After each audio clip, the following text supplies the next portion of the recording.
बच्चों, प्रेम से सुनना। नया वर्ष कोई जादू नहीं करता, समय कोई चमत्कार नहीं करता। अगर चमत्कार होता है तो वह केवल आपके संकल्प से होता है। नया साल केवल एक अवसर देता है अपने जीवन को देखने का, अपने जीवन को समझने का और अपने जीवन को सुधारने का। अगर मन वही रहा, अगर आदतें वही रहीं, अगर आलस्य वही रहा, तो कैलेंडर बदल जाने से जीवन नहीं बदलता। नया वर्ष 2026 आपके जीवन में इसलिए नहीं आया है कि आप केवल खुशियां मनाएं, बल्कि इसीलिए आया है कि आप अपने भीतर झांकें और अपने आप से ये प्रश्न करें, मैं अपने जीवन के साथ क्या कर रहा हूं। आज की पीढ़ी बहुत तेज है, बहुत बुद्धिमान है, लेकिन सबसे बड़ी समस्या ये है कि मन बहुत चंचल हो गया है। पढ़ाई सामने है, किताब सामने है, लेकिन मन मोबाइल में घूम रहा है। शरीर क्लास में बैठा है, लेकिन मन कहीं और भटक रहा है। यही भटकाव आगे चलकर जीवन की सबसे बड़ी बाधा बन जाता है। इसलिए अगर नए वर्ष 2026 में आपको सच में आगे बढ़ना है तो कुछ बातें करनी ही होंगी और कुछ बातें किसी भी कीमत पर नहीं करनी होंगी। पहला उपदेश, पढ़ाई को बोझ मत बनाओ, उसे साधना बनाओ। पढ़ाई कोई सजा नहीं है, पढ़ाई कोई बोझ नहीं है, पढ़ाई एक साधना है। जैसे कोई भक्त पूरे प्रेम और श्रद्धा से भगवान की पूजा करता है, वैसे ही विद्यार्थी को अपनी पढ़ाई को पूजा बनाना चाहिए। जब आप ये सोचकर पढ़ते हैं मुझे नंबर लाने हैं, तो मन जल्दी थक जाता है, लेकिन जब आप ये सोचकर पढ़ते हैं मुझे समझना है, तो पढ़ाई आनंद देने लगती है। नए वर्ष 2026 में ये संकल्प लो, मैं पढ़ूंगा समझने के लिए, रटने के लिए नहीं। जो पढ़ाई केवल परीक्षा तक सीमित होती है वह जीवन में साथ नहीं देती, लेकिन जो पढ़ाई समझ और श्रद्धा से की जाती है वही पढ़ाई जीवन की दिशा बदल देती है। दूसरा उपदेश, तुलना करना बंद करो। आज के बच्चों की सबसे बड़ी बीमारी है तुलना। वह मुझसे आगे क्यों है, उसके ज्यादा नंबर क्यों आए, उसका चयन क्यों हो गया। ये तुलना जहर है। तुलना से न तो बुद्धि बढ़ती है, न ही भाग्य बदलता है। तुलना से केवल मन अशांत होता है और आत्मविश्वास कमजोर पड़ जाता है। भगवान ने हर व्यक्ति को अलग अलग क्षमता दी है। किसी को तेज दिमाग दिया, किसी को गहरी समझ दी, किसी को धैर्य दिया। नए वर्ष 2026 में ये मत पूछो वो क्या कर रहा है। नए वर्ष में ये पूछो, मैं आज अपने कल से बेहतर क्या कर रहा हूं। तीसरा उपदेश, मोबाइल आपका सेवक बने, स्वामी नहीं। मोबाइल एक बहुत अच्छी चीज है, लेकिन जब वो सीमा से बाहर चला जाता है तो वही मोबाइल आपका भविष्य खा जाता है। आज सबसे ज्यादा समय कहां जा रहा है, मोबाइल में, बिना सोचे समझे स्क्रॉल करने में। याद रखना, जो चीज आपका समय खा रही है वही चीज आपका जीवन खा रही है।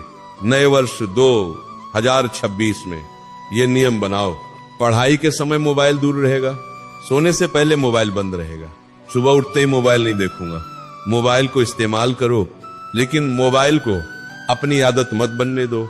चौथा उपदेश, सुबह का समय ब्रह्म मुहूर्त है, इसे मत गवाओ। जो विद्यार्थी सुबह जीत लेता है वह दिन जीत लेता है, और जो दिन जीत लेता है वही जीवन जीतता है।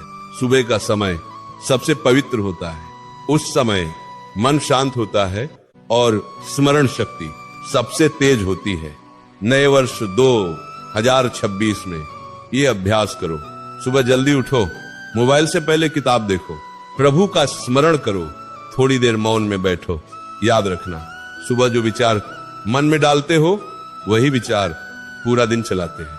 पांचवा उपदेश, आलस्य को मित्र मत बनाओ। आलस्य सबसे मीठा दुश्मन है, वह न आपको डराता है न थकाता है, बस धीरे धीरे आपका जीवन खा जाता है। आज नहीं पढ़ेंगे कल पढ़ लेंगे, यही सोच आगे चलकर पछतावे में बदल जाती है। नए वर्ष 2026 में ये नियम बनाओ, आज का काम आज ही करना है। थोड़ा थोड़ा रोज पढ़ा गया ज्ञान एक दिन पहाड़ बन जाता है, लेकिन टालते टालते पूरा जीवन खाली रह जाता है। छठा उपदेश, अपने मन की रक्षा करो। बच्चों, मन बहुत कोमल है, मन जो देखता है धीरे धीरे वैसा ही बन जाता है। हिंसा, गंदगी, अश्लीलता, ये सब मन को कमजोर कर देती हैं और कमजोर मन पढ़ाई में टिक नहीं पाता। नए वर्ष में यह संकल्प लो, गलत कंटेंट से दूरी, नकारात्मक लोगों से दूरी, डर और भ्रम फैलाने वाली बातों से दूरी। मन शुद्ध होगा तभी बुद्धि तेज होगी। 7वां उपदेश, असफलता से डरना मत। जो कभी गिरा नहीं वह कभी चला ही नहीं। असफलता कोई अभिशाप नहीं है, असफलता आपकी गुरु है। वो आपको सिखाती है कि कहां सुधार करना है। नए वर्ष 2026 में अगर कभी नंबर कम आए, अगर रिजल्ट अच्छा ना हो, तो अपने आप को कोसना मत है। शांत होकर अपने आप से पूछो, मैं कहां चूका।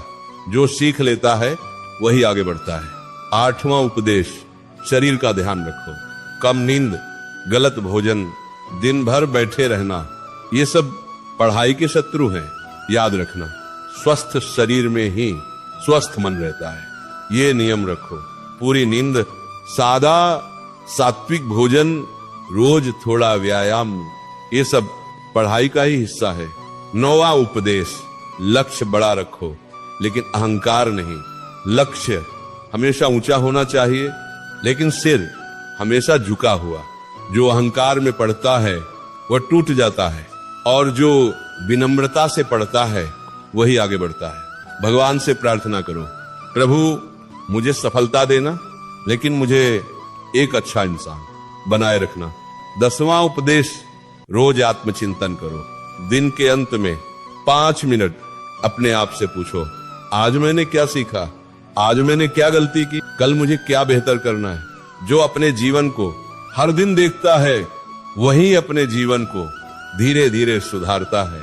नया वर्ष 2026 कोई साधारण वर्ष नहीं है।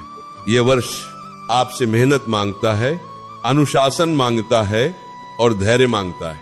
अगर आपने अपने मन को साध लिया, अपने समय को साध लिया और आलस्य को छोड़ दिया, तो कोई भी ताकत आपको आगे बढ़ने से नहीं रोक सकती।